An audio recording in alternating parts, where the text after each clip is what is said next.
Al-Fil, the elephant, with the name of Allah, the most gracious, the ever merciful. أَلَمْ تَرَ كَيْفَ فَعَلَ رَبُّكَ بِأَصْحَابِ الْفِيلِ Have you not considered how your Lord dealt with the people of the elephant, the army of Abraha, the viceroy of the Negus, king of Abyssinia at Yemen? أَلَمْ يَجْعَلْ كَيْدَهُمْ فِي تَضْلِيلٍ Did he not cause the war to end in confusion and ruin their plan to destroy the Kaaba by making it revert to themselves?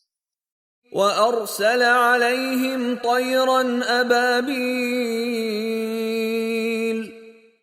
And he sent against them flocks of birds, تَرْمِيهِمْ بِحِجَارَةٍ مِّن سِجِّيلٍ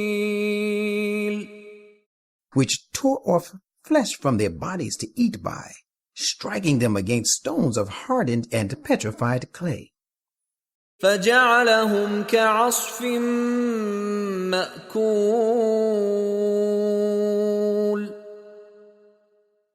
And thus he reduced them to rotten chaff, and in a similar way will they be ruined who would ever make an attack to destroy the Kaaba.